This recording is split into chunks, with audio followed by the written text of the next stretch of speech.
ಮೊದಲಿಗೆ ಬ್ರಹ್ಮಶ್ರೀ ಪಿತಾಮಹ ಪತ್ರಿಜಿ ಗುರುಗಳಿಗೆ ಹಾಗೂ ಸ್ವರ್ಣಮಾಲಾ ಅಮ್ಮನವರಿಗೆ ವಂದಿಸುತ್ತಾ ಈ ಒಂದು ವೇದಿಕೆಗೆ ಅವಕಾಶ ಮಾಡಿಕೊಟ್ಟಂತಹ ರಂಗನಾಥ್ ಸರ್ಗೂ ಕೂಡ ಕೃತಜ್ಞತೆಯೊಂದಿಗೆ ಈ ದಿನದ ಈ ಸತ್ಸಂಗವನ್ನು ಪ್ರಾರಂಭ ಮಾಡೋಣ ಮಾಸ್ಟರ್ಸ್. ನಾವೆಲ್ಲ ತಿಳ್ಕೊಳ್ತಾ ಇದೀವಿ, ಪ್ರತಿದಿನ ಧ್ಯಾನ, ಜ್ಞಾನ, ಸತ್ಸಂಗ ಪ್ರತಿಯೊಂದರಲ್ಲೂ ನಾವು ಏನಿದೆ ಅಂತ ಹುಡುಕ್ತಾ ಹೋಗ್ತಾ ಇದೀವಿ. ಎಲ್ರಿಗೂ ಎಷ್ಟಾಗುತ್ತೋ ಅಷ್ಟು ನಾವು ತಿಳ್ಕೊಳ್ತಾ ಹೋದಾಗ ಪ್ರತಿದಿನ ಒಂದೊಂದು ಧ್ಯಾನದ ಅಂಶನ ನಾವು ಹೌದು ಹೀಗ್ ಮಾಡಿದ್ರೆ ಹೀಗಾಗತ್ತೆ, ಇಂತಹ ಒಂದು ಯಾವುದೇ ಒಂದು ಪದಗಳಾಗಿರಬಹುದು, ಏನೇ ಒಂದು ಜ್ಞಾನದ ಭಂಡಾರದಲ್ಲಿ ಒಂದು ತುಣುಕು ಸಣ್ಣದಾಗಿರ್ಬಹುದು, ತಿಳ್ಕೊಂಡಾಗ, ಅರ್ಥ ಮಾಡ್ಕೊಂಡಾಗ, ಅಥವಾ ಇನ್ನ ಅದನ್ನ ನಮಗೆ ನಾವೇ ಏನ್ ಹೇಳ್ತಾರೆ ಎಕ್ಸ್ಪೆರಿಮೆಂಟ್ ಮಾಡ್ಕೊಂಡು ಹೋದಾಗ ತುಂಬಾ ಚೆನ್ನಾಗಿ ಅರ್ಥ ಆಗತ್ತೆ ಮಾಸ್ಟರ್ಸ್.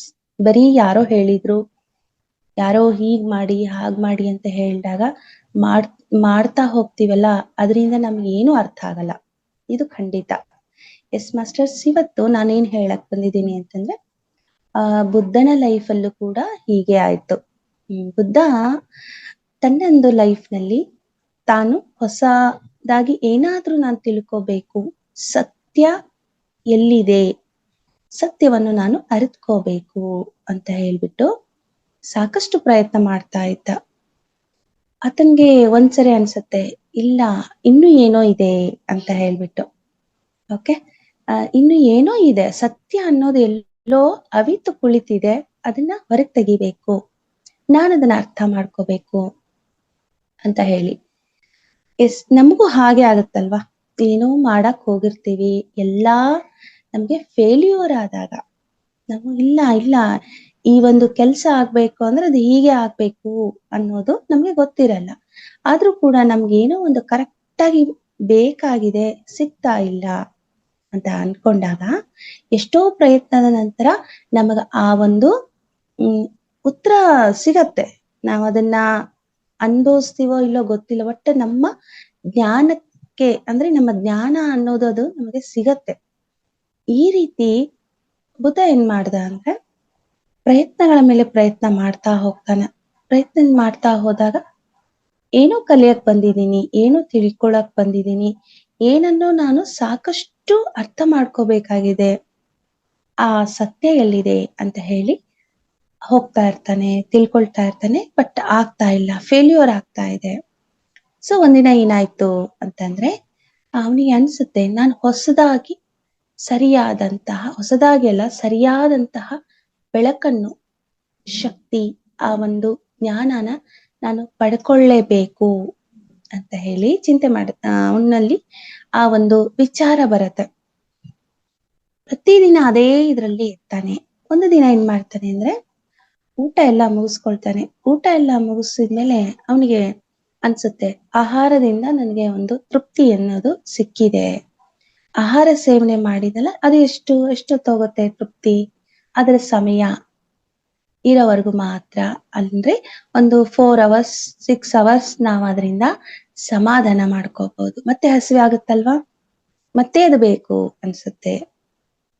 ಇದ್ರಲ್ಲೂ ಏನು ಇಲ್ಲ, ಇದು ಅವಾಗವಾಗ ಕೊಡ್ತಾನೆ ಹೋಗ್ಬೇಕು ಅಂತ ಹೇಳಿ ಅನಿಸ್ತಾ ಹೋಗುತ್ತೆ. ಎಲ್ಲರಿಗೂ ಗೊತ್ತು, ಈ ಗೌತಮ ಬುದ್ಧನಿಗೆ ಒಂದು ಜ್ಞಾನೋದಯ ಅನ್ನೋದು ಸಿಕ್ಕಿದೆ. ಅವಾಗ ಅವನಿಗೆ ಏನು, ಆ ಜ್ಞಾನೋದಯದಿಂದ ಪರಿಪೂರ್ಣನಾದ ಅನ್ನೋದು ಎಲ್ರಿಗೂ ಗೊತ್ತು. ಸೊ ಇದು ಆ ಜ್ಞಾನೋದಯ ಆಗೋಕಿನ ಮುಂಚೆ ನಡೆದಿರುವಂತಹ ವಿಷಯ. ಇದೆಲ್ಲ ಆದ್ಮೇಲೆ ಊಟ ಮುಗಿಸ್ಕೊಂಡು ಗಾಳಿಗೆ ಹಗೂರವಾಗಿ ತನ್ನ ಮನಸ್ಸನ್ನು ಬಿಚ್ಚಿ, ಅಂದ್ರೆ ಏನಿದೆ, ಏನ್ ತಿಳ್ಕೊಳ್ತಾ ಇದ್ದೀನಿ ನಾನು ಅನ್ಕೊಂಡು ಕೂತ್ಕೊಂತಾನೆ. ಆತನ್ಗೆ ಎಲ್ಲ ಯೋಚನೆ ಮಾಡಿದಾಗ, ಈ ಹಿಂದೆ ನಾನು ಎಷ್ಟೋ ಪ್ರಯತ್ನಗಳನ್ನು ಮಾಡಿದೆ, ಸತ್ಯನ ಹುಡುಕಕ್ಕೆ ಹೋದೆ, ಎಲ್ಲ ಕಡೆ ನಾನು ವಿಫಲಗೊಂಡಿದ್ದೀನಿ ಅಂತ ಹೇಳಿ ಅವನೇ ತೀರ್ಮಾನ ಕೊಟ್ಕೊಂತಾನೆ. ನಾನು ಫೇಲ್ಯೂರ್, ಬಟ್ ಇದೇ ನನ್ಗಿನ್ನ ಸಮಯ, ಇದನ್ನ ಹೀಗೆ ನಾನು ಕೂತ್ಕೊಳ್ಳೋದಲ್ಲ ಅಂತ ಹೇಳ್ಬಿಟ್ಟು ಅವನು ಮತ್ತೆ ಪ್ರಯತ್ನ ಮಾಡ್ತಾ ಇರ್ತಾನೆ. ಇದೇ ರೀತಿ ವಿಫಲತೆ ಎನ್ನುವುದು ಯಾರನ್ನಾದ್ರೂ ಏನ್ ಮಾಡ್ಸುತ್ತೆ ಅಂತಂದ್ರೆ, ನೈರಾಶ್ಯ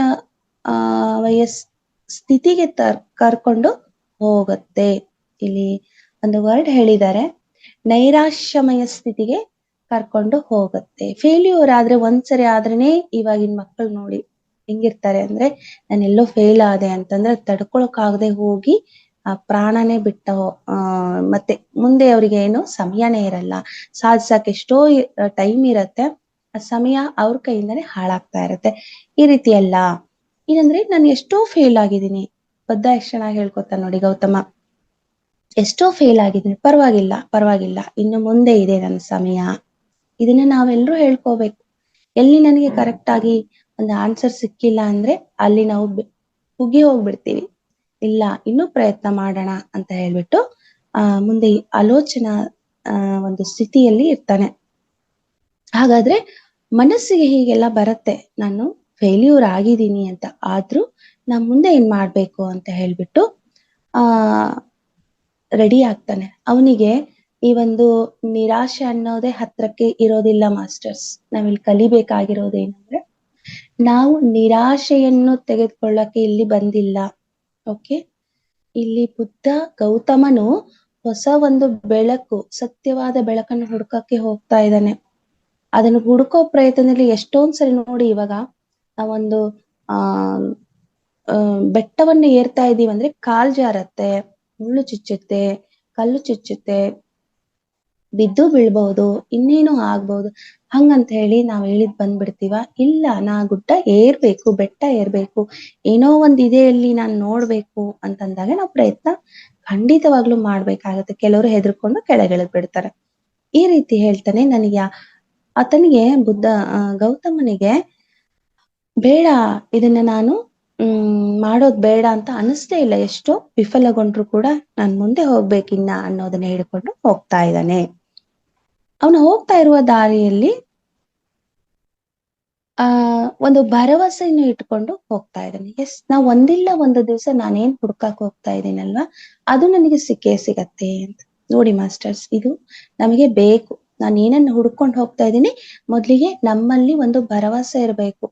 ನಾನು ಏನು ಹುಡ್ಕಕ್ ಹೋಗ್ತೆ ಅದು ನನಗೆ ಅರ್ಥ ಆಗತ್ತೆ, ಅದು ನನಗೆ ಭರವಸೆಯಿಂದ ನಾನು ಹೋಗ್ಬೇಕಾಗತ್ತೆ, ನಂಬಿಕೆಯಿಂದ ಹೋಗ್ಬೇಕಾಗತ್ತೆ.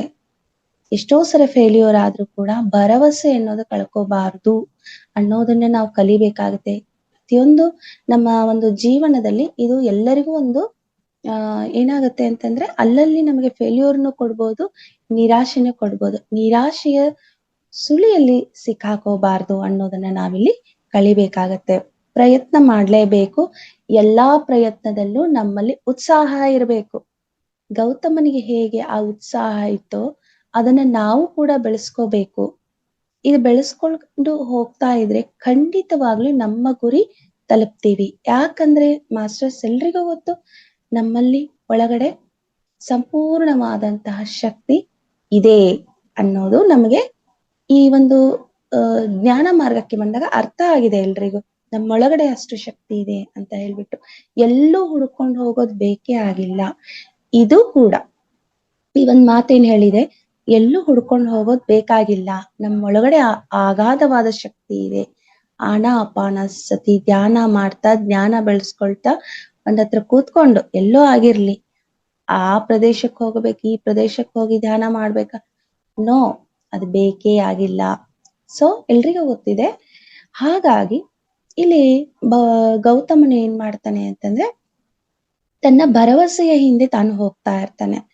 ಹೀಗೆ ಅವನಿಗೆ ಕೆಲವು ಮನೆ ಬಿಟ್ಟು ಬಂದ್ಬಿಟ್ಟಿರ್ತಾನೆ. ಆಲ್ರೆಡಿ ಮನೆ ಬಿಟ್ಟು ಬಂದಿರ್ತಾನೆ. ಏನ್ ಮಾಡ್ಬೇಕು, ಹೇಗ್ ಮಾಡ್ಬೇಕು, ನನಗೆ ಜ್ಞಾನೋದಯ ಬೇಕು ಅನ್ನೋದು ಆತನಿಗೆ ಹಂಬಲ ಇರತ್ತೆ. ಹೊರಗೆ ಬಂದ್ಮೇಲೆ ಸಾಕಷ್ಟು ಅವನಿಗೆ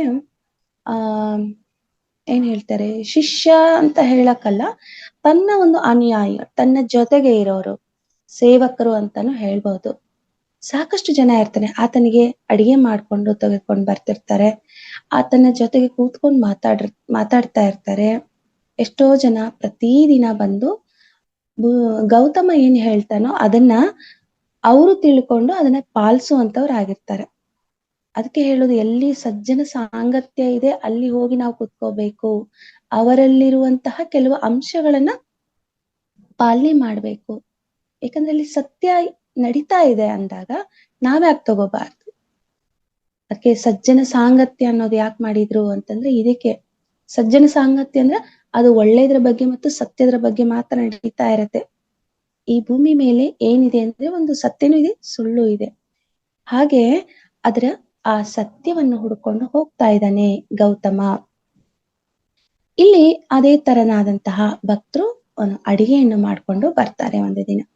ಅಲ್ಲಿ ಸುಜಾತ ಅನ್ನುವ ಒಂದು ಹೆಣ್ಮಗಳು ಒಂದು ಪಾತ್ರೆಯಲ್ಲಿ ಗೌತಮನಿಗೆ ಏನ್ ಬೇಕು ಇವತ್ತಿನ ದಿವಸ ಅದನ್ನ ಸಂತೋಷದಿಂದ ಒಬ್ಬ ಜ್ಞಾನವನ್ನು ಕೊಡುತ್ತಾ ಇರುವಂತಹ ಆ ವ್ಯಕ್ತಿಗೆ ನಾವೇನಾದ್ರೂ ಪ್ರತಿದಿನ ಮಾಡ್ಕೊಡ್ಬೇಕು ಪ್ರಸಾದ ಅಂತ ಹೇಳಿ ಪ್ರಸಾದನ ತರ್ತಾ ಇರ್ತಾಳೆ. ಅದೇ ರೀತಿಯಾಗಿ ಅವತ್ತು ಆ ಪ್ರಸಾದವನ್ನು ತಯಾರು ಮಾಡ್ಕೊಂಡು ಬಂದಾಗ ಬುದ್ಧಗಿನ್ಗೆ ಓಕೆ ನೀನ್ ಕೊಟ್ಟಿದೀಯಮ್ಮ ಅಂತ ಹೇಳ್ಬಿಟ್ಟು ಧನ್ಯವಾದ ಸಲ್ಲಿಸಿ ತೆಗೆದು ಆ ಪಾತ್ರೆನ ಹಾಗೆ ಇಟ್ಕೋತಾನೆ, ಊಟ ಮಾಡಲ್ಲ ಅವತ್ತು. ಆತನಿಗೆ ಅನ್ಸುತ್ತೆ, ಎಸ್ ನನ್ನ ಈ ರೀತಿಯಾದಂತಹ ಪ್ರಸಾದ ದಿನ ಬರ್ತಾ ಇದೆ, ನನಗೆ ತುಂಬಾ ಖುಷಿ ಕೊಡ್ತಾ ಇದೆ. ಇದೊಂದು ಪ್ರಸಾದ ತಿಂದಾಗ ನನ್ನ ಮನಸ್ಸು ಖುಷಿ ಆಗತ್ತೆ, ಮತ್ತೆ ನಮ್ಮ ದೇಹ ಕೂಡ ಒಂದು ಸದೃಢತೆ ಬರುತ್ತೆ. ಇದೆಲ್ಲ ಆಗ್ತಾ ಇದೆ, ಬಟ್ ನಾನು ನನಗೆ ಬೇಕಾಗಿರೋದು ಸಿಗ್ತಾ ಇಲ್ಲ ಅನ್ನೋದು ಅದನ್ನ ಯೋಚನೆ ಮಾಡಕ್ ಶುರು ಮಾಡಿದೆ. ಇದರಿಂದ ಎಲ್ಲ ಸಿಗ್ತಾ ಇದೆ, ಊಟದಿಂದ ಮನಸ್ಸು ಹಗುರ ಆಗ್ತಾ ಇದೆ, ದೇಹ ಕೂಡ ಆರಾಮಾಗಿದೆ, ಹಾಯಾಗಿ ನಾವು ವಿಹಾರ ಮಾಡ್ತಾ ಚೆನ್ನಾಗಿರ್ಬೋದು, ಎಲ್ಲ ಇದೆ. ಆದ್ರೆ ನನ್ನಲ್ಲಿ ಇರುವಂತಹ ಪ್ರಶ್ನೆಗೆ ಉತ್ತರ ಸಿಗ್ತಾ ಇಲ್ಲಲ್ಲ, ಇನ್ನೂ ಏನ್ ಮಾಡ್ಬೇಕಾಗಿದೆ ಅಂತ ಹೇಳ್ಬಿಟ್ಟು ಯೋಚನೆ ಮಾಡ್ತಾನೆ.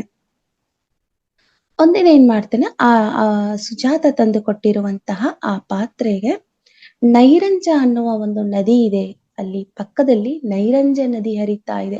ಗೌತಮ ಎಲ್ಲಿ ಕೂತ್ಕೊಂಡಿದಾನ ಅಲ್ಲಿ ಆ ಒಂದು ನದಿ ಹರಿತಾ ಇದೆ. ಅನ್ಸುತ್ತೆ ನನಗೆ ಬೇಕಾಗಿರೋದು ಜ್ಞಾನೋದಯ, ಹೊಸ ಬೆಳಕನ್ನು ನಾನು ಹುಡುಕೊಂಡು ಹೋಗ್ತಾ ಇದ್ದೀನಿ, ಸತ್ಯವಾದ ಬೆಳಕನ್ನು ಹುಡುಕ್ತಾ ಇದ್ದೀನಿ, ನನಗೆ ಆ ಜ್ಞಾನೋದಯ ಆಗತ್ತಾ ಅಂತ ಹೇಳ್ಬಿಟ್ಟು ಅವನಲ್ಲಿ ಕೂತಿರತ್ತೆ. ಆದ್ರೆ ಈ ಹಿಂದಿನ ದಿನಗಳಲ್ಲಿ ಅವನಿಗೆ ಏನಾಗಿರುತ್ತೆ ಅಂತಂದ್ರೆ ಮಾಸ್ಟರ್ಸ್, ಮಲಗಿದಾಗ ಆತನಿಗೆ ಒಂದು 4-5 ಕನಸುಗಳು ಬಿದ್ದಿರ್ತವೆ ಅವತ್ತಿನ ದಿವಸ, ಹಿಂದಿನ ದಿವಸ. ಕನಸುಗಳು ಏನಾಗಿರುತ್ತಂತೆ, ತಾನು ಏನ್ ಅನ್ಕೊಂಡಿದಾನೋ ಹೌದು, ನನಗೆ ಜ್ಞಾನೋದಯ ಖಂಡಿತವಾಗ್ಲೂ ಸಿಗತ್ತೆ, ಜ್ಞಾನೋದಯವನ್ನು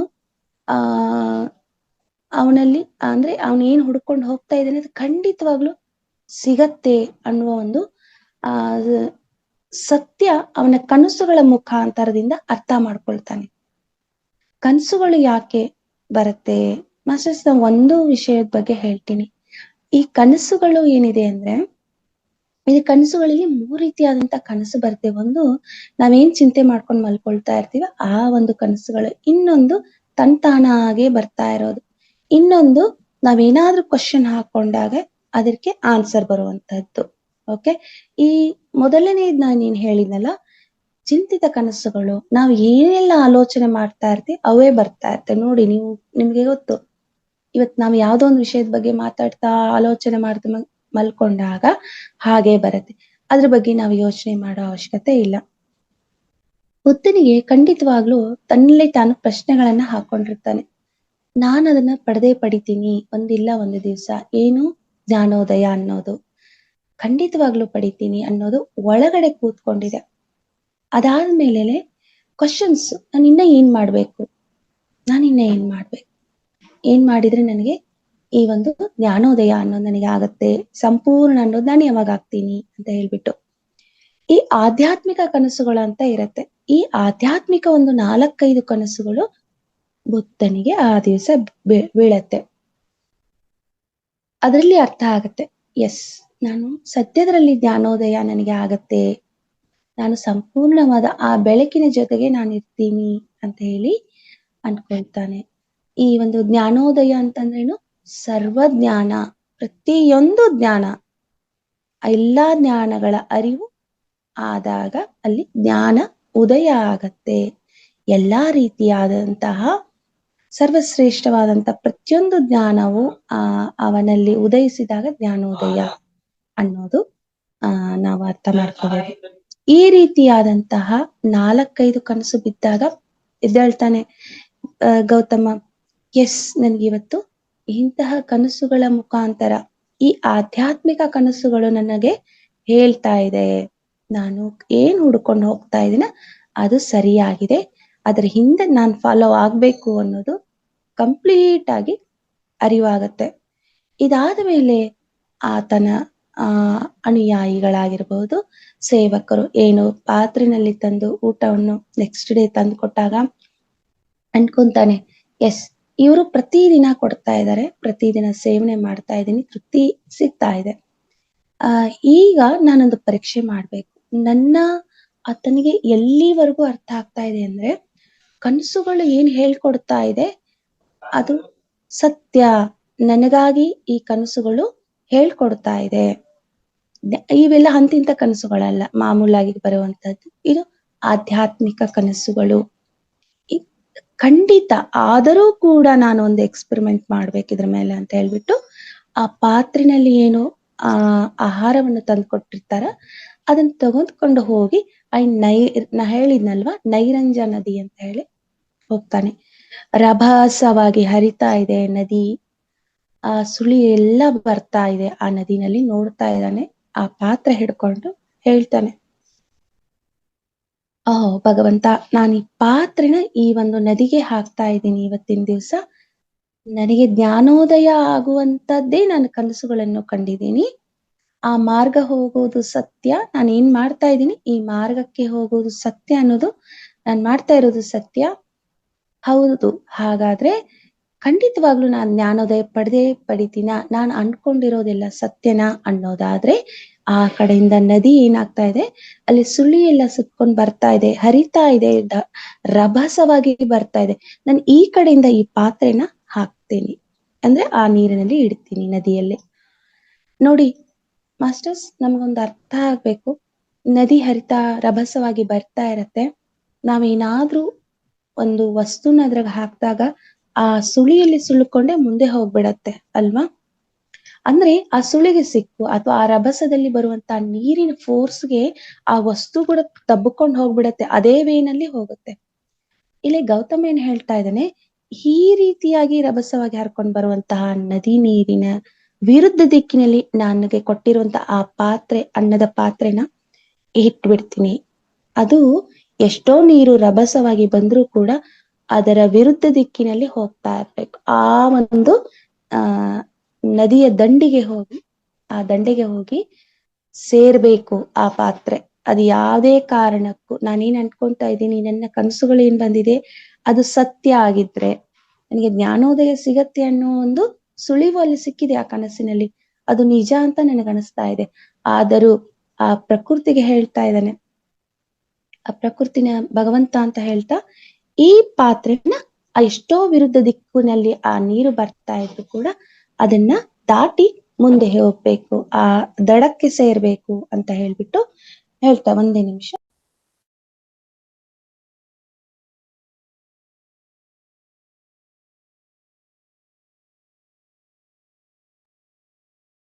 ಎಸ್ ಮಾಸ್ಟರ್ಸ್, ಎಷ್ಟು ಚೆನ್ನಾಗಿ ಆತನಿಗೆ ಅನಿಸ್ತಾ ಇದೆ ಅಂದ್ರೆ, ಹಾಗಾದ್ರೆ ಹೋಗ್ತಾನೆ ಆ ನೈರಂಜ ನದಿಗೆ ಇಳಿತಾನೆ. ಇಳಿದ್ಬಿಟ್ಟು ಆ ಪಾತ್ರೆನೇ ಇಡ್ತಾನೆ.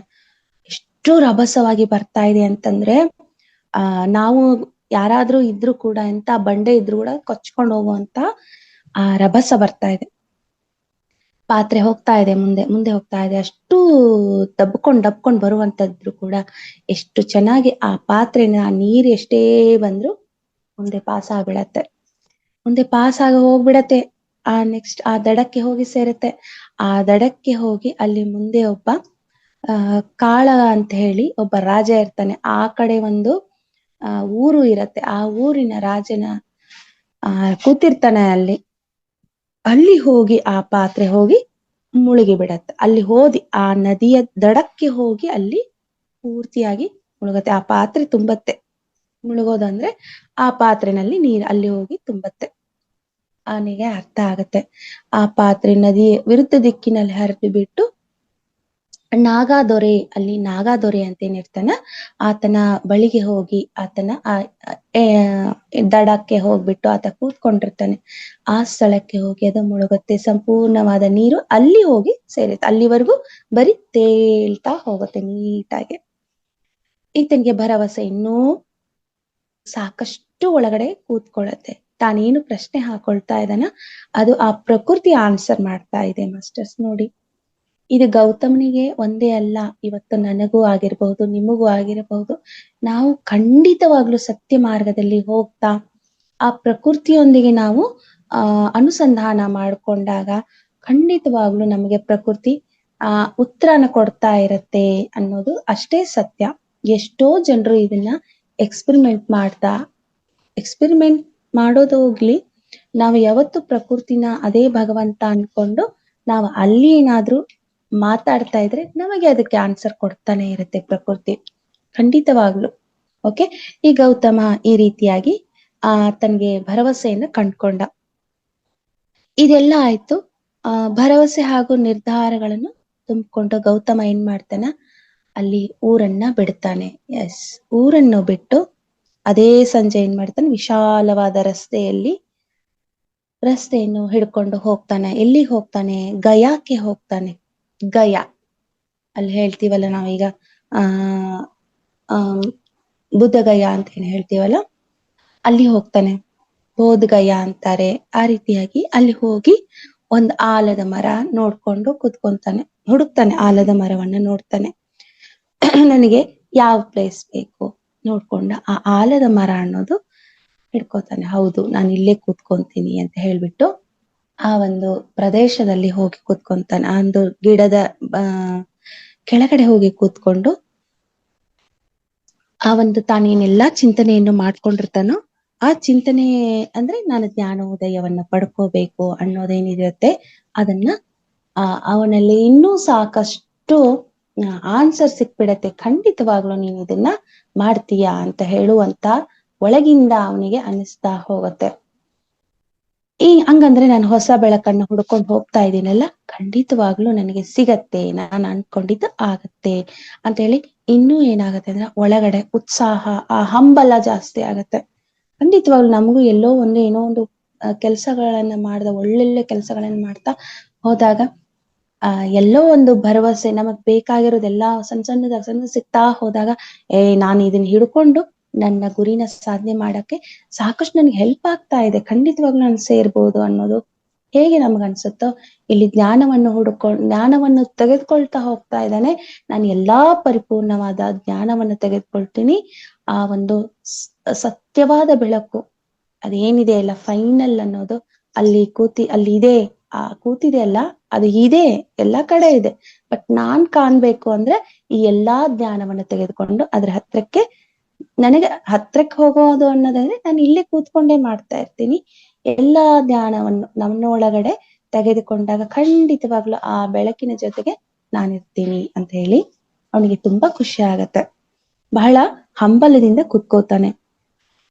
ಅವನಿಗೆ ಅನ್ಸುತ್ತೆ ಎಲ್ಲಿ ಹೇಗೆ ಕುತ್ಕೋಬೇಕು, ಈ ಆಲದ ಮರ ಸಿಕ್ತು, ನಾನು ಯಾಕಡೆ ದಿಕ್ಕು ಅಂತಂದ್ರೆ ಆ ರೀತಿಯಾಗಿ ಯೋಚನೆ ಮಾಡಲ್ಲ. ಅನ್ಸುತ್ತೆ ಅಲ್ಲಿ ಹೋದ್ಮೇಲೆ ನಾನು ಹಿಂಗ್ ಕೂಡ್ಲಾ, ಈ ಕಡೆ ಕೂಡ್ಲಾ, ಆ ಕಡೆ ಕೂಡ್ಲಾ ಅಂತ. ಅಲ್ಲೆಲ್ಲ ಋಷಿ ಮುನಿಗಳಾಗಿರ್ಬಹುದು, ಅವರೆಲ್ಲ ಏನ್ ಮಾಡ್ತಾ ಇರ್ತಾರೆ ಅಂದ್ರೆ ಸೂರ್ಯ ಉದಯ ಏನಾಗ್ತಾನಲ್ಲ ಆ ಒಂದು ಸೂರ್ಯನ ಎದುರಿಗೆ ಹೋಗಿ ಕೂತ್ಕೊಳ್ಳುವಂತಹ ಒಂದು ಸ್ಥಿತಿಗಳನ್ನ ಅಲ್ಲಿ ನೋಡ್ತಾ ಇರ್ತಾನೆ. ಯಾರು? ಗೌತಮ. ಹೌದಲ್ವಾ? ಇಲ್ಲೇನೋ ಅವ್ರು ಮಾಡಿದ್ದಾರೆ ಅಂತ ಹೋಗಿ ಆತ ಕೂಡ ಅದೇ ರೀತಿ ಮಾಡಲ್ಲ. ಏನಿದೆ ಆ ಒಂದು ದಿಕ್ಕಿನಲ್ಲಿ ಕೂತ್ಕೊಳ್ಳೋದ್ರಿಂದ ಏನ್ ಸಿಗ್ತಾ ಇದೆ ಅಂತಂದ್ರೆ ಅಲ್ಲೆಲ್ಲ ಫಾಸ್ಟ್ ಮೂವ್ಮೆಂಟ್ ನಡೀತಿತ್ತೆ. ಯಾಕಂದ್ರೆ ಸೂರ್ಯನ ಎದುರಿನಲ್ಲಿ ಕೂತ್ಕೊಂಡು ಇಲ್ಲೇನೋ ಇದೆ ಈ ಒಂದು ದಿಕ್ಕಿನಲ್ಲಿ ಎಂದು ಸಂಶೋಧನೆಯನ್ನ ಮಾಡಿ ಆ ದಿಕ್ಕನ್ನ ಆರಿಸ್ಕೊಂಡು ಕೂತ್ಕೋತಾನೆ. ಇಲ್ಲೇನೋ ವಿಶೇಷವಾಗಿ ಇದೆ ಅಂತ ಹೇಳಿ. ನೋಡಿ ಮಾಸ್ಟರ್ಸ್, ನಾವೆಲ್ಲ ಯಾವ ದಿಕ್ಕಿನಲ್ಲಿ ಕೂತ್ಕೊಂಡ್ರು ನಮ್ಮನ್ನ ನಾವು ಆತ್ಮೋದ್ಧಾರ ಮಾಡ್ಕೊಳ್ಳೋದೇ ಉತ್ತಮವಾದ, ಅಂದ್ರೆ ಅದೇ ಫೈನಲ್, ಖಂಡಿತ. ಇಲ್ಲಿ ಗೌತಮ ಏನ್ ಮಾಡ್ತಾನೆ, ಇದ್ರಲ್ಲಿ ವಿಶೇಷವಾಗಿ ಇನ್ನೂ ಫಾಸ್ಟ್ ಆಗಿ ಹೋಗ್ಬೋದು ಅನ್ನೋದು ತನಗೆ ಅನ್ಸುತ್ತೆ. ಹೋಗಿ ಕೂತ್ಕೊಂತಾನೆ, ಆ ದಿಕ್ಕನ್ನೇ ಹಿಡ್ಕೊಂಡು ಕೂತ್ಕೋತಾನೆ. ಇಲ್ಲಿ ಋಷಿ ಮುನಿಗಳು ಏನ್ ಮಾಡ್ತಾ ಇದ್ರಂತೆ, ತಮ್ಮ ಮೈಲಿಗೆಯನ್ನು ತೆಗೆದು ಬಿಟ್ಟು ನಾನು ಒಂದು ಸರ್ವಶ್ರೇಷ್ಠವಾದ ಮಾರ್ಗನ ಹುಡ್ಕೋಬೇಕು. ಮೈಲಿಗೆ ಅಂತಂದ್ರೆ ಇದು ಏನೂ ಅಲ್ಲ, ಈ ಕೊಳಚೆ ಆಗಿರ್ಬೋದು, ಬೇಡವಾದದ್ದಾಗಿರ್ಬೋದು, ಆ ತರ ಅಲ್ಲ.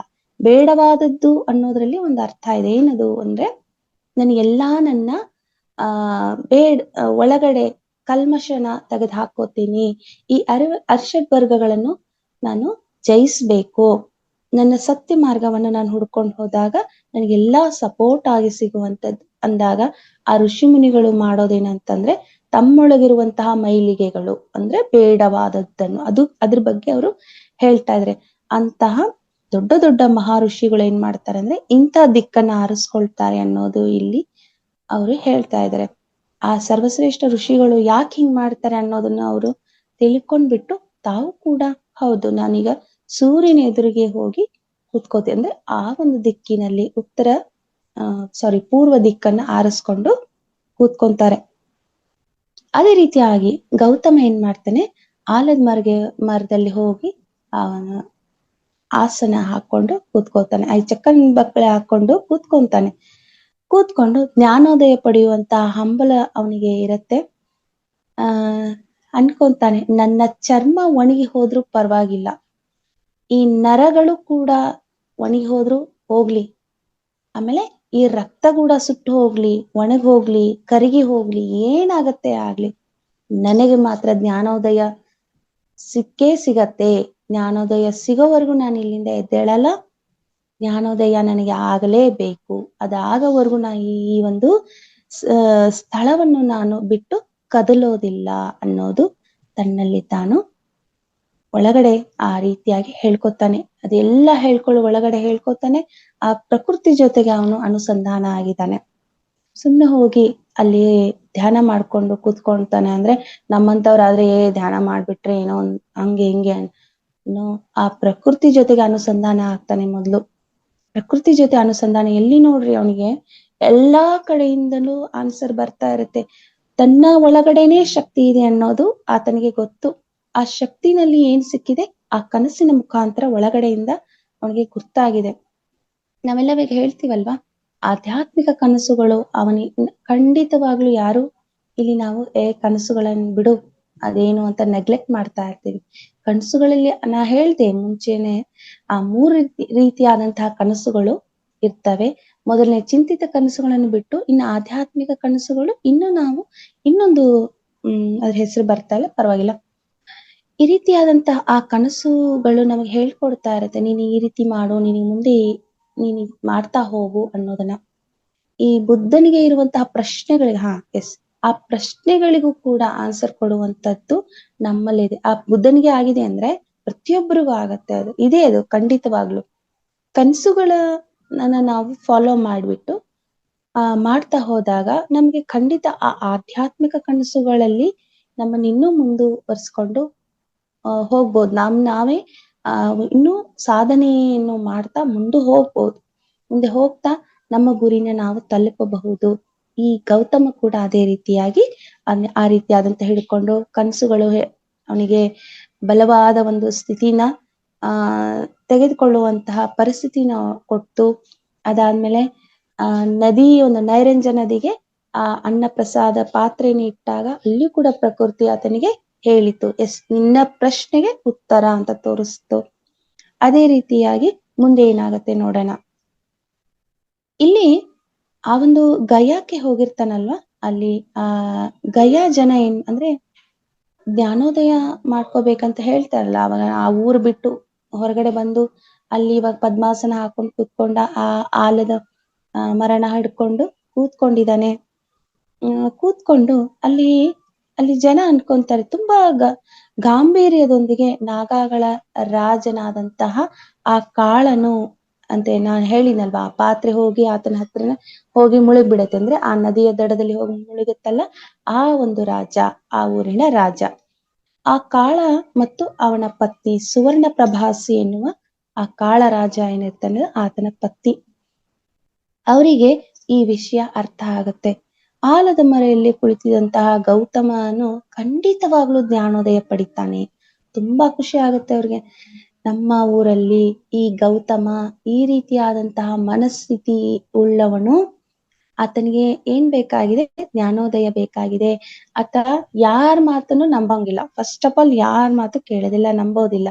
ತನಗೆ ಆಗ್ಬೇಕು, ತನ್ನ ಎಕ್ಸ್ಪೆರಿಮೆಂಟ್ ಪ್ರಕಾರ ಏನಾಗುತ್ತೆ, ಆ ಪ್ರಕೃತಿ ಜೊತೆಗೆ ಅನುಸಂಧಾನವಾಗಿ ತಾನು ಏನ್ ಪಡ್ಕೊಳ್ತಾ ಇದ್ದಾನ ಅದನ್ನ ಮಾತ್ರ ಅವನು ನಂಬ್ತಾ ಇರ್ತಾನೆ. ನೋಡಿ ಮಾಸ್ಟರ್ಸ್, ಇದು ಗೌತಮ ಬುದ್ಧ ಒಬ್ಬನೇ ಆತನಿಗೆ ಜ್ಞಾನೋದಯ ಆಯ್ತು. ಹಂಗಂತ ಹೇಳಿ ಯಾರ್ ಮಾತಾದ್ರು ಕೇಳಿ ತಾನ್ ಮಾಡ್ಕೊಂಡ ಅಂದ್ರೆ ಖಂಡಿತವಾಗ್ಲೂ ಇಲ್ಲ. ತಾನೇ ಪ್ರಿಪರೇಷನ್ ಮಾಡ್ತಾ ಹೋದ. ಮತ್ತೆ ಆತನಿಗಿದೆ ನಮಗಿಲ್ಲ ಅಂತಂದ್ರೆ ನಾವು ಒಪ್ಕೊಳಕ್ ಸಾಧ್ಯ? ನೋ. ಎಲ್ಲರಿಗೂ ಇದೆ ಆ ಒಂದು ಜ್ಞಾನ. ಸ್ಥಿತಿನ ನಾವು ತೆಗೆದುಕೊಳ್ತಾ ಹೋಗ್ಬೇಕು. ಪ್ರತಿಯೊಂದು ಹೆಜ್ಜೆಯಲ್ಲೂ ನಾವು ಹಂತ ಹಂತವಾಗಿ ಆ ಸ್ಥಿತಿನ ತಲುಪ್ತಾ ಹೋಗ್ಬೇಕು.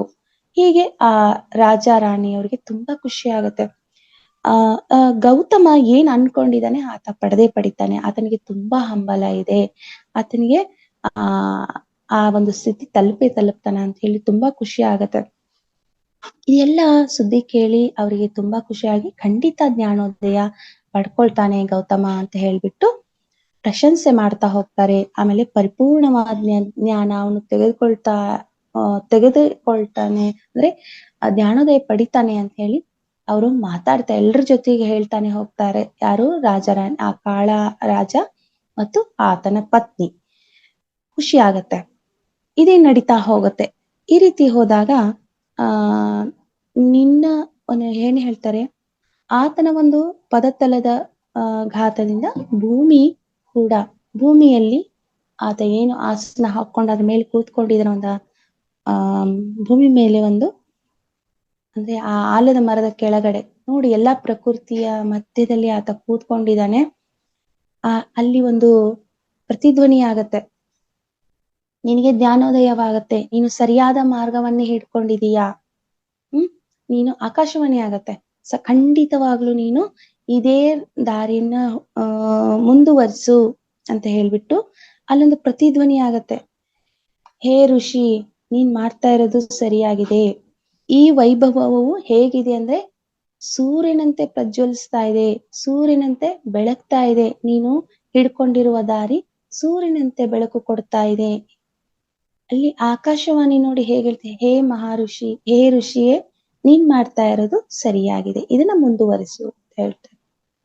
ಈ ಆಕಾಶವಾಣಿ ಬರ್ಬೇಕು ಅಂತಂದ್ರೆ ಎಲ್ಲರಿಗೂ ನಾವ್ ಅನ್ಕೊಳ್ತೀವಿ ನಮ್ಗೂ ಬರುತ್ತೆ. ನಾನು ಆ ಸ್ಥಿತಿಯನ್ನು ತಲುಪಿದಾನೆ ನೋಡಿ. ಗೌತಮ ಯಾರ ಮಾತನ್ನು ಕೇಳಿಲ್ಲ ಅಂತ ನಾನು ಹೇಳಲೆ. ಯಾರ ಮೇಲೂ ಡಿಪೆಂಡ್ ಆಗೋದಿಲ್ಲ ಅಂತ ತನ್ನಲ್ಲಿರುವ ಛಲ ಹಿಡ್ಕೊಂಡು ಹೋದ, ತನ್ನಲ್ಲಿರುವಂತ ಶಕ್ತಿನ ಉಪಯೋಗಿಸ್ಕೊಂಡ, ಆ ಪ್ರಕೃತಿ ಜೊತೆಗೆ ಇದ್ದು ನಡೀತಾ ಇರೋದು. ಖಂಡಿತವಾಗ್ಲು ಅದೇ ಜೀವನ ಅಂತಾನೆ ಹೇಳ್ಕೋಬೇಕು. ಅದೇ ಸತ್ಯವಾದ ಬೆಳಕನ್ನು ನಾವು ಕಾಣ್ಬೇಕು ಅಂತಂದ್ರೆ, ಹಂಗಂದ್ರೆ ಮನೆ ಮಠ ಬಿಟ್ಟು ಹೋಗ್ಬೇಕಂದ್ರೆ ನೋ. ಇವಾಗ ಗೌತಮನು ಆ ಒಂದು ಸ್ಥಿತಿಗೆ ಹೋಗಿ ಮಾಡ್ದ. ನಾವ್ ಇಲ್ಲೇ ಇದ್ಕೊಂಡು ಜ್ಞಾನೋದಯನ್ನು ಕೂಡ ಪಡ್ಕೊಳ್ಳುವಂತಹ ಶಕ್ತಿ ನಮ್ಮೊಳಗಿದೆ ಅನ್ನೋದನ್ನು ನಾವು ಇಲ್ಲಿ ಈ ಆನಾಪಾನಸತಿ ಧ್ಯಾನದಿಂದ ಸಾಕಷ್ಟು ಇವಾಗ ಎಲ್ರಿಗೂ ಅರ್ಥ ಆಗ್ತಾ ಇದೆ. ಇಲ್ಲಿ ಮುಂದೆ ಏನಾಗುತ್ತೆ ಅಂದ್ರೆ ಆ ಒಂದು ಪ್ರಕೃತಿಯಿಂದ ಆತನಿಗೆ ಅರ್ಥ ಆಗಿದೆ, ನಿನ್ನ ಇಷ್ಟಾರ್ಥ ಎಲ್ಲ ನೀನು ಪಡ್ಕೊಳ್ತೀಯ ಅಂತ ಹೇಳಿ ಆಕಾಶವಾಣಿ ಆಗತ್ತೆ. ಆ ಮೋಡದಲ್ಲಿ ಕೂಡ ಹಾರಾಡುವ ಹಕ್ಕಿಗಳಾಗಿರ್ಬಹುದು, ರೆಕ್ಕೆ ಬಡಿತಾ ಹೋಗ್ತಾ ಇರುವಂತ ಆ ಹಕ್ಕಿಗಳು ಕೂಡ ಖುಷಿ ಆಗ್ತಾ ಇದೆ.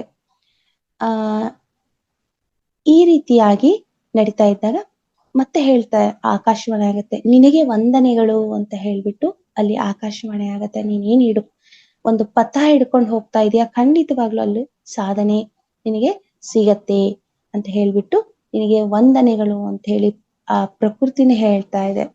ಇದನ್ನ ಕೇಳ್ತಾ ಇದ್ರೆ ಖಂಡಿತವಾಗ್ಲು ಎಷ್ಟು ನಮ್ಮೊಳಗಡೆ ಅನ್ಸುತ್ತೆ ಅಂತಂದ್ರೆ, ಆ ಒಂದು ಗೌತಮ ಮಾಡ್ತಾ ಇರುವಂತ ಸರ್ವಶ್ರೇಷ್ಠವಾದಂತಹದ್ದು ಅಲ್ವಾ. ಆತನಿಗೆ ಆ ಜ್ಞಾನೋದಯ ಆಗ್ಬೇಕಾದ್ರೆ ಪ್ರಕೃತಿ ಹೇಗೆ ಅವನಿಗೆ ಸಹಕಾರ ಮಾಡ್ತು ಅನ್ನೋದನ್ನ ಕೇಳ್ತಾ ಇದ್ದಾನೆ ಖುಷಿ ಆಗತ್ತೆ. ಆ ರೀತಿಯಾಗಿ ಮುಂದೆ ಏನಾಗುತ್ತೆ ನೋಡೋಣ. ಕೂತ್ಕೊಂತಾನೆ, ಆ ಒಂದು ಖುಷಿಯಲ್ಲಿ ಇರ್ತಾನೆ ಬುದ್ಧ. ಆಮೇಲೆ ಅಲ್ಲಿ ಹೇಳ್ತಾ ಇದ್ದಾರೆ ನೋಡಿ, ಓ ತಾವರೆ ಕಣ್ಣಿನ ಮೊಗದವನೇ, ಆಕಾಶಕ್ಕೆ ತಂಪು ಗಾಳಿಯು ಬೀಸುವ ತರದಲ್ಲಿ ನಿನಗೆ ಬೇಕಾದ ವಸ್ತುವನ್ನು ಪಡೆಯುವೆ. ವಸ್ತು ಅಂದ್ರೆ ಇಲ್ಲಿ ಬೇರೆ ಏನೂ ಅಲ್ಲ, ತನಗೇನ್ ಬೇಕಾಗಿದೆಯಾ ಆ ಜ್ಞಾನೋದಯ ಖಂಡಿತವಾಗ್ಲು ಪಡಿತೀಯ ಅಂತ ಹೇಳಿ ಈ ರೀತಿಯಾದಂತ ಆಕಾಶವಾಣಿ ಹೇಳತ್ತೆ. ಗೌತಮನು ಚಿಂತನೆಗೆ ಕುಳಿತಾಗ ಕೆಟ್ಟ ಯೋಚನೆಗಳಾಗಿರಬಹುದು, ಕೆಟ್ಟ ಆಸೆಗಳಾಗಿರಬಹುದು, ಮನ್ಮಥನ ಮಕ್ಕಳೋ ಆ ಹ್ಮ್ ಇದು ಈ ರೀತಿಯಾದಂತಹ ಆಲೋಚನೆ ಆಗಿರ್ಬಹುದು ಅವನ ಮನಸ್ಸಿನೊಳಗೆ ನುಗ್ಗಿದವು. ಅಂದ್ರೆ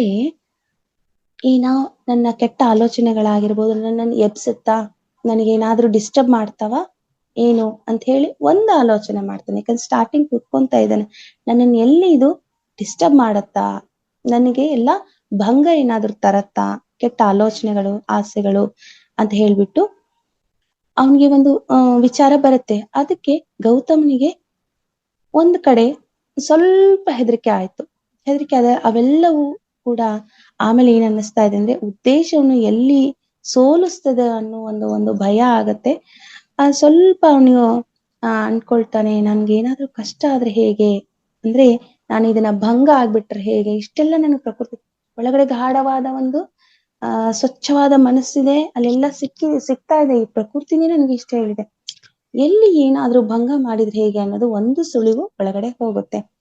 ಕೆಟ್ಟ ಆಸೆಗಳ ವಿರುದ್ಧ ಹೋರಾಟದಲ್ಲಿ ಅನೇಕ ಋಷಿಗಳು ಮತ್ತು ಬ್ರಾಹ್ಮಣರು ಬಲಿಯಾಗಿದ್ದಾರೆ ಅನ್ನೋದು ಅವನಿಗೆ ಗೊತ್ತಿದೆ. ಅಂದ್ರೆ ಎಷ್ಟೋ ಜನ ಋಷಿ ಮುನಿಗಳಾಗಿರ್ಬೋದು, ಈ ಪಾಂಡಿತ್ಯವನ್ನು ಬಲ್ಲಂತಹ ಒಂದು ಬ್ರಾಹ್ಮಣರಾಗಿರ್ಬಹುದು, ಅವರು ಕೂಡ ಆ ಒಂದು ಏನೋ ಒಂದು ಸಾಧನೆಗಾಗಿ ಅವರು ತಪಸ್ಸಿಗೆ ಕುಳಿತಾಗ ಧ್ಯಾನದ ಸ್ಥಿತಿಯಲ್ಲಿ ಇದ್ದಾಗ ಎಷ್ಟೋ ಕಷ್ಟಗಳು ಬಂದಿವೆ, ಭಂಗವಾಗಿದೆ, ಅವರ ಒಂದು ತಪಸ್ಸಿಗೆ ಭಂಗಗಳಾಗಿದ್ದಾವೆ. ಅದಕ್ಕೆ ಅವನಿಗೆ ಭಯ ಆಗುತ್ತೆ, ಎಲ್ಲಿ ನನ್ನನ್ನು ಅವರಷ್ಟು ಕಷ್ಟಪಟ್ಟು ಮಾಡಿದಾಗನೇ ಎಷ್ಟೋ ಭಂಗ ಆಗಿದೆ, ನಾನು ಕೂಡ ಆ ಒಂದು ನಿಷ್ಠೆಯಿಂದ ಮಾಡ್ತೀನಿ, ನನಗೆ ಆತರ ಆದ್ರೆ ಹೇಗೆ, ಆಗ್ಬಾರ್ದು ಅನ್ನೋದು ಒಂದ್ಸರಿ ಬರುತ್ತೆ ಅವನ್ ಥಾಟ್. ಎಷ್ಟೋ ಒಂದು ಋಷಿಮುನಿಗೆ ಈ ತರ ಬಂದಿದೆ ಅಂದ್ರೆ ನನಗೂ ಬರ್ದೇ ಇರತ್ತಾ, ಏನ್ ಮಾಡೋದು ಅಂತ ಒಂದು ಸರಿ ಯೋಚನೆ ಬರುತ್ತೆ. ಅದರಿಂದ ಅವನಲ್ಲಿ ಧೈರ್ಯವನ್ನೆಲ್ಲ ಒಟ್ಟುಗೂಡಿಸ್ಕೊಂಡ. ನೋಡ್ರಿ, ಏನೇ ಆಲೋಚನೆಗಳು ಬಂದ್ರು ಕೂಡ ಸ್ಟಾರ್ಟಿಂಗ್ ಕೂತ್ಕೊಂಡಾಗ ಏನ್ ಮಾಡ್ತಾನ, ನನ್ನ ಧೈರ್ಯವೇ, ಹೇಳ್ತಾರಲ್ಲ ಇವೆಲ್ಲ ದೊಡ್ಡವರು, ಧೈರ್ಯವೇ ಸರ್ವತ್ರ ಸಾಧನಂ ಅಂತ ಹೇಳ್ತಾರೆ. ಧೈರ್ಯ ಇದ್ರೆ ಎಲ್ಲಾ ನಡೆಯುತ್ತೆ ಅಂತ ಹೇಳಿ ಮನಸ್ಸನ್ನು ಚೆನ್ನಾಗಿ ಸ್ಥಿತಿ ಇಟ್ಕೊಂಡು ಬಂದವನು ಯಾವ ಆಮಿಷಕ್ಕೂ ಒಳಗಾಗದೇ ಇರುವಂತಹ ಗೌತಮನು ಇಲ್ಲಿ ಒಂದು ಥಾಟ್ ಬರುತ್ತೆ, ಈ ಥಾಟ್ನು ಕೂಡ ಮೀರಿ ನಾನ್ ಮುಂದೆ ಹೋಗ್ಬೇಕು, ಯಾರಿಗೆ ಏನೇ ಆಗಿದ್ರು ಅದನ್ನ ನಾನ್ ಯಾಕೆ ಇಡ್ಕೋಬೇಕು, ಅದನ್ನ ನಮ್ಮ ಒಳಗಡೆ ಇನ್ನೂ ಸ್ಟ್ರಾಂಗ್ ಆಗ್ಬೇಕು ನಾನು ಅಂತ ಹೇಳ್ಬಿಟ್ಟು ಆಲೋಚನೆ ಮಾಡ್ತಾನೆ. ಅವನು ಇಲ್ಲ, ಏನೇ ಆದ್ರೂ ಕೂಡ ನನ್ನ ಧೈರ್ಯ ಮಾತ್ರ ಬಿಡಬಾರ್ದು, ಎಲ್ಲಾ ಕಡೆಯಿಂದ ನಾನು ಧೈರ್ಯನ ಒಗ್ಗೂಡಿಸ್ಕೊಂಡು ನಾನು ಕೂತ್ಕೋಬೇಕು ಅಂತ ಹೇಳಿ ಅಂದ್ಕೊಳ್ತಾನೆ. ತನ್ನಲ್ಲಿ ತಾನು ವಿಶ್ವಾಸನ ಹೆಚ್ಚು ಮಾಡ್ಕೋತಾನೆ, ಧೈರ್ಯ ಹಾಗೂ ಬುದ್ಧಿವಂತಿಕೆನ ಇನ್ನೂ ಹೆಚ್ಚಾಗಿ ಬೆಳೆಸ್ಕೊಳ್ತಾನೆ. ಯಾವುದೇ ಕೆಟ್ಟ ಯೋಚನೆಗಳು ನೀವು ಹೇಗೆ ನನ್ನನ್ನು ಸೋಲಿಸ್ತೀರಾ ಅಂತ ಹೇಳಿ ಆತ ಹೇಳ್ತಾನೆ. ನಮ್ಮ ನನ್ನ ಕೂತ್ಕೊಂಡಿರೋ ಒಳಗಡೆಯಿಂದ ಹೇಳ್ತಾನೆ, ನನ್ನ ಸುತ್ತಲಿರೋ ಏನೇ ಕೆಟ್ಟ ಆಲೋಚನೆಗಳಾಗಿರ್ಬೋದು, ಅಭಿಪ್ರಾಯಗಳಾಗಿರ್ಬೋದು, ನಿಮ್ಮ ಕೈಗೆ ನಾನು ಸಿಲ್ಕೋದಿಲ್ಲ, ನೀವ್ ಹೇಗೆ ನನ್ನನ್ನ ಸೋಲ್ಸಕ್ಕೆ ಸಾಧ್ಯ, ನನ್ನಲ್ಲಿ ಅಗಾಧವಾದ ಶಕ್ತಿ ಇದೆ ಅಂತ ಒಂದು ಸರಿ ಹೇಳ್ಕೊತಾನೆ. ಯಾಕಂದ್ರೆ ಭಂಗಗಳು ಬರೋದು ಜಾಸ್ತಿ. ನೀವು ತಿಳ್ಕೊಳ್ರಿ, ಯಾರೇ ಆಗ್ಲಿ ಸಾಧನಕ್ಕೆ ಹೋದಾಗ ಸಾಕಷ್ಟು ಭಂಗಗಳು ಬರ್ತಾವಂತೆ, ಅದನ್ನ ಕೆಡ್ಸಾಕೆ ಅಲ್ಲಿ ಬರ್ತಾರೆ. ಯಾಕಂದ್ರೆ ಆ ಒಂದು ಶಕ್ತಿನೂ ಇರತ್ತೆ ಅಲ್ಲಿ ಅಲ್ವಾ, ಪ್ರಕೃತಿನಲ್ಲಿ ಆ ಒಂದು ಶಕ್ತಿ, ನೆಗೆಟಿವ್ ಎನರ್ಜಿಗಳು ಓಡಾಡ್ತಾ ಇರತ್ತೆ ಅಂದಾಗ ಅದು ಕೂಡ ಅಲ್ಲಿ ಭಂಗ ಮಾಡಕ್ ಬರುತ್ತೆ. ಬಟ್ ನಮ್ಮೊಳಗಡೆ ನಾವು ಸ್ಟ್ರಾಂಗ್ ಆದಾಗ ಈ ಬ್ರಹ್ಮಾಂಡದಲ್ಲಿರುವಂತಹ ಶಕ್ತಿ ಹೇಗಿದೆಯೋ ಅದು ನಮ್ಮಲ್ಲೇ ಇದೆ, ನಾವ್ ಅದಕ್ಕೆ ಎದುರು ನಿಂದಿರ್ಬೇಕು. ನೀನ್ ಏನ್ ಮಾಡಕ್ ಸಾಧ್ಯಪ್ಪ, ನನಗೆ ನೀನೇನಾದ್ರೂ ನನ್ ಸೋಲ್ಸಕ್ ಸಾಧ್ಯನೇ ಇಲ್ಲ, ನೀನೇನೇ ಅಡ್ಡ ಬಂದ್ರು ಕೂಡ ನಾನು ಎದಕ್ಕೂ ಬಗ್ಗೋದಿಲ್ಲ, ನನ್ನಲ್ಲಿ ಅಷ್ಟು ಶಕ್ತಿ ಇದೆ ಅಂತೇಳಿ ಆ ದಿವ್ಸ ಗೌತಮನು ಸ್ಟ್ರಾಂಗ್ ಆಗ್ಬಿಟ್ಟ. ಯಾರೇ ಏನೇ ಆಗ್ಲಿ ನನ್ನನ್ನು ನೀವು ಸೋಲ್ಸಕ್ ಸಾಧ್ಯನಾ ಅಂತ ಹೇಳಿ ಕ್ವಶನ್ ಹಾಕಿ, ಸಾಧ್ಯನೇ ಇಲ್ಲ ಅಂತ ಹೇಳಿ ಆ ಒಂದು ಥಾಟ್ ನ ರಿಲೀಸ್ ಮಾಡ್ದ ಅಂತೆ. ಸಾಧ್ಯನೇ ಇಲ್ಲ ನನ್ನನ್ನು ಸೋಲ್ಸಕ್ಕೆ, ಯಾವ ಏನು ನೆಗೆಟಿವ್ ಆಗಿ ಬಂದ್ಬಿಟ್ಟು ನನ್ನನ್ನು ಚುಚ್ಚುವಂಥದ್ದೇನಾದ್ರೂ ಆಗಿದ್ರೆ ನೆವರ್, ಸಾಧ್ಯನೇ ಇಲ್ಲ, ನಾನು ಬಲಿಷ್ಠವಾಗಿದ್ದೀನಿ ಅಂತ ಹೇಳಿ ತನ್ನೊಳಗೆ ತಾನೇ ಥಾಟ್ ನ ರಿಲೀಸ್ ಮಾಡ್ತಾನೆ. ಯಾವುದೇ ಹಳ್ಳ ನದಿಗಳಾಗಿರ್ಬಹುದು, ಗಾಳಿ ಆಗಿರ್ಬೋದು, ಏನೇ ಪ್ರಕೃತಿಯಿಂದ ಬರುವಂತದ್ದು ನನಗೇನೂ ಮಾಡಕ್ ಸಾಧ್ಯ. ಪ್ರಕೃತಿ ವಿಕೋಪ ಆಗತ್ತಲ್ವಾ? ಆ ರೀತಿಯಾಗಿ ನೋಡ್ರಿ, ಪ್ರಕೃತಿ ನಮಗೆ ಒಳ್ಳೇದೇ ಮಾಡುತ್ತೆ. ನಾವು ಒಳ್ಳೇದನ್ನೇ ತೆಗೆದುಕೊಳ್ತಾ ಹೋದಾಗ ಪ್ರಕೃತಿ ವಿಕೋಪ ಇದು ಯಾವಾಗಾಗುತ್ತೆ? ಮನುಷ್ಯನ ಅತಿ ಅನ್ನೋದು ಯಾವಾಗ ಬರುತ್ತಲ್ವಾ? ಕೆಟ್ಟ ದುರಾಲೋಚನೆ ಅವಾಗ ಖಂಡಿತವಾಗ್ಲೂ ಆಗ್ತಾನೆ ಇರುತ್ತೆ. ಅಲ್ಲಿ ಏನೇ ನಡೆದ್ರು ಕೂಡ ನನ್ನ ಒಂದು ಹತ್ರ ಯಾವುದು ಬರಲ್ಲ, ನನ್ನನ್ನ ಏನು ಯಾರೂ ಬಂದು ಇಲ್ಲಿ ನನ್ನನ್ನು ಸೋಲ್ಸಕ್ ಸಾಧ್ಯ ಇಲ್ಲ. ಯಾಕಂದ್ರೆ ಆ ಪ್ರಕೃತಿಗೆ ಅಷ್ಟು ಅನುಸಂಧಾನವಾಗಿದೆ. ಈ ಪ್ರಪಂಚನೇ ಮುಳುಗಿ ಹೋದ್ರು ನನ್ನನ್ನ ಏನ್ ಮಾಡಲ್ಲ, ಅಷ್ಟು ಧೈರ್ಯ ಅವನಲ್ಲಿ ಬಂದಿದೆ. ಯಾರಿಗೆ? ಗೌತಮನಿಗೆ. ಈ ರೀತಿಯಾಗಿ ಏನೇ ನಡೆದ್ರು ನನ್ನನ್ನೇನು ಮಾಡಕ್ಕೆ ಸಾಧ್ಯ ಇಲ್ಲ, ನಾನು ಸಿಕ್ಕಾಕೊಳ್ಳಲ್ಲ ಅನ್ಕೊಂಡು ಮುಂದೆ ಹೋಗ್ತಾನೆ. ಆ ಒಂದು ಅಚಲವಾದ ಶಕ್ತಿ ಅವನಲ್ಲಿ ಇದೆ. ಈ ರೀತಿ ನಾನು ಅಚಲವಾಗಿದ್ದೇನೆ ಅಂತ ಹೇಳ್ಕೊತಾನೆ. ನೋಡಿ, ನಮ್ಮ ಮನಸ್ಸಿಗೆ ನಾವು ಅದನ್ನ ಕೊಡಬೇಕು. ಮಾಸ್ಟರ್ಸ್, ನಾನು ಒಂದು ಮಾತನ್ನ ಹೇಳಕ್ ಇಷ್ಟಪಡ್ತೀನಿ. ನಾನು ಕರ್ಮ ಸಿದ್ಧಾಂತನ ಪ್ರತಿದಿನ ಅದ್ರ ಬಗ್ಗೆ ನನಗೆ ಆಲೋಚನೆಗಳು ಬರುತ್ತೆ. ಕರ್ಮ ಸಿದ್ಧಾಂತದ ಬಗ್ಗೆ ನಾನು ಎಷ್ಟೋ ಸ್ವಲ್ಪ ತಿಳ್ಕೊಂಡಿದ್ದೀನಿ. ಹೀಗೆ ಆಗತ್ತೆ. ಕರ್ಮ ಸಿದ್ಧಾಂತದಲ್ಲಿ ಒಂದು ಪುಣ್ಯ ಕರ್ಮನೋ, ಪಾಪ ಕರ್ಮನೋ, ನಿಷ್ಕಾಮ ಕರ್ಮನೋ, ಇವುಗಳನ್ನು ಮಾಡಿದ್ರೆ ಏನ್ ಫಲ ಸಿಗತ್ತೆ ಅನ್ನೋದು ಅರ್ಥ ಆಗಿದೆ.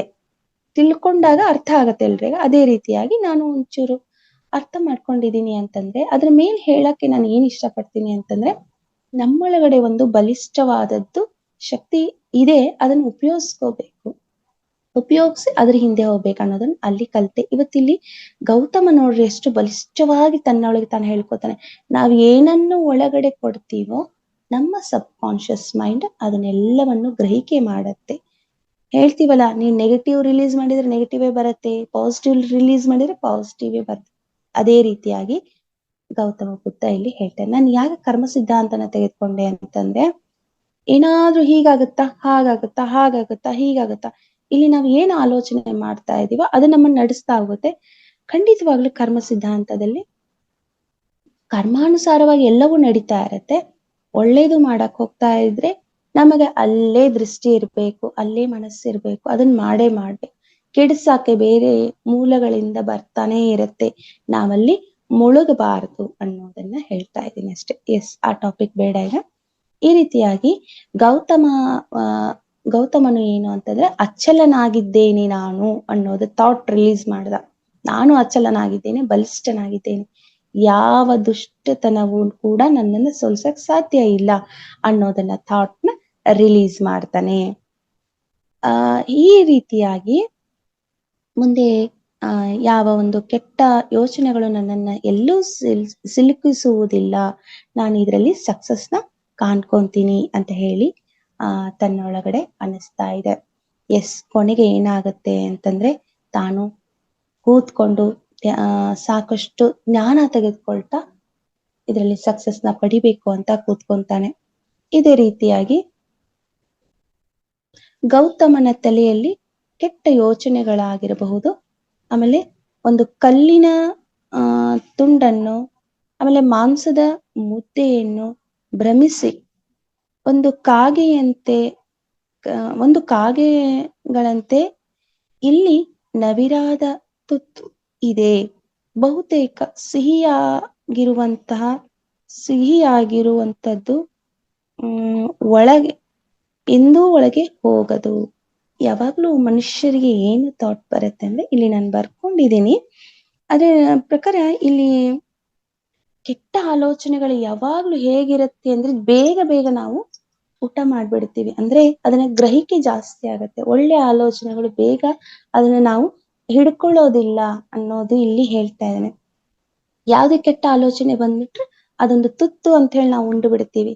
ಹಾಗಲ್ಲ, ನಾವ್ ಏನಂತಂದ್ರೆ ಒಳ್ಳೆ ಆಲೋಚನೆಗಳನ್ನು, ಸಿಹಿಯಾದ ಆಲೋಚನೆಗಳನ್ನು ಯಾವಾಗ್ಲೂ ಅದನ್ನ ಹಿಡ್ಕೊಂಡು ಹೋಗ್ಬೇಕು. ಅದೇ ರೀತಿಯಾಗಿ ಏನು ಸಿಹಿಯಾದ ವಸ್ತು ಇದೆ ಅನ್ನೋದನ್ನ ನಾವು ತಿಳ್ಕೊಂಡು ಮುಂದೆ ನಾವು ಇದ್ರ ಬಗ್ಗೆ ನಾವು ಯೋಚನೆ ಮಾಡೋದಾದ್ರೆ, ಕಾಗೆಗಳು ಇಲ್ಲಿ ಹೇಳ್ತಾ ಇದ್ದಾನೆ, ಕಾಗೆಗಳು ಒಂದು ಮಾಂಸದ ತುಂಡನ್ನು ಕೊಟ್ರೆ ಹೇಗೆ ಅದನ್ನು ಒಯ್ದು ಬಿಡುತ್ತೆ, ಅವಕ್ಕೆ ಇಷ್ಟ ಅದು. ಆ ರೀತಿಯಾಗಿ ನಮ್ಗೆ ಏನಿಷ್ಟ, ಈಗ ಜ್ಞಾನೋದಯ ಆಗ್ಬೇಕು ಅನ್ನೋದು ನನ್ನ ಬಯಕೆ. ಕಾಗೆಗಳು ಅಲ್ಲಿಂದ ನಾವೇನ್ ಹಾಕಿದ್ವೋ ಅದನ್ನ ತೆಗೆದುಕೊಂಡು ಹೋಗ್ತವೆ, ಬೇರ್ಪಟ್ಟು ಹೋಗ್ಬಿಡ್ತವೆ. ತನಗೇನ್ ಬೇಕಾದ್ ಸಿಕ್ಕಿದೆ ಅಂದ್ರೆ ಎದ್ದೋಗ್ಬಿಡತ್ತೆ. ಅದೇ ರೀತಿ ಆ ಕಾಗೆಗಳು ಹೇಗೆ ಅವುಗಳನ್ನ ತೆಗೆದುಕೊಂಡು ಹೋದ್ವೋ ಅಲ್ಲಿ ಆ ಬಂಡೆಯನ್ನ ಅಪ್ಪಳಿಸಿ ಕೆಟ್ಟ ಯೋಚನೆಗಳು ಗೌತಮನನ್ನು ಏನ್ ಮಾಡ್ತಾ ಇದಾವೆ ಅಂದ್ರೆ ಕೊನೆಗೆ ಎಷ್ಟೇ ಕೆಟ್ಟ ಆಲೋಚನೆಗಳು ಬಂದು ಬಂದು ಬಂದು ಅವನಲ್ಲಿ ಕೂತ್ಕೊಂಡಿದ್ದಾವೆ. ಹೀಗಾಗತ್ತಾ ಒಂದೇ ಒಂದು ನಾನು ಅಚಲನಾಗಿದ್ದೇನೆ, ನನ್ನನ್ನು ಸೋಲಿಸಕ್ ಸಾಧ್ಯ ಇಲ್ಲ ಅಂತ. ನೋಡ್ರಿ ಇಷ್ಟೊಂದು ಯಾಕೆ ಹೇಳ್ತಾ ಇದ್ದಾನಂದ್ರೆ ಒಂದು ಮಾಂಸದ ಮುದ್ದೆನ ನಾವು ಹಾಕ್ಬಿಟ್ರೆ, ಒಂದು ತುಂಡನ್ನು ಹಾಕ್ಬಿಟ್ರೆ ಆ ಕಾಗೆಗಳ ಗುಂಪು ಹೇಗೆ ಬರುತ್ತೋ, ನನಗೆಲ್ಲಿ ಆಸೆಗಳಾಗಿರಬಹುದು ಅಥವಾ ಇನ್ನೇನು ಆಮಿಷಗಳು ಬಂದು ನನ್ನನ್ನ ಅದೇ ಆ ಕಾಗೆ ಹೇಗೆ ಅದನ್ನ ತೆಗೆದುಕೊಂಡು ಎಲ್ಲೋ ಇದ್ರು ಕೂಡ ಬಂದು ಅದ್ರ ಕಣ್ಣಿಗೆ ಕಾಣಿಸುತ್ತೆ ಬಂದು ಎತ್ಕೊಂಡು ಹೋಗತ್ತಲ್ವಾ, ಆ ರೀತಿಯಾಗಿ ನನ್ನ ಮನಸ್ಸು ಏನಾದ್ರೂ ಈಗ ನಾನು ಕೂತ್ಕೊಂಡಿದೀನಿ ತಪಸ್ಸಿಗೆ ಅಂತಂದ್ರೆ ಎಲ್ಲಿ ಆಸೆಗಳು ನನ್ನನ್ನ ಈ ರೀತಿಯಾಗಿ ಕಾಗೆ ಹೇಗೆ ಮಾಡಿತಲ್ಲ ತನಗೇನ್ ಬೇಕಾದಂತ ತೆಗೆದುಕೊಂಡು ಹೋಗುತ್ತಲ್ಲ, ಹಂಗೆ ನಾನು ಎಲ್ಲಿ ಇಂಥ ಆಮಿಷಗಳಿಗೆ ಹೋಗಿ ಸಿಲುಕ್ ಬಿಡ್ತೀನಾ ಏನೋ ಅಂತ ಹೇಳಿ ಅವನಿಗೆ ಅನ್ಸಕ್ಕೆ ಸ್ಟಾರ್ಟ್ ಆಗತ್ತೆ.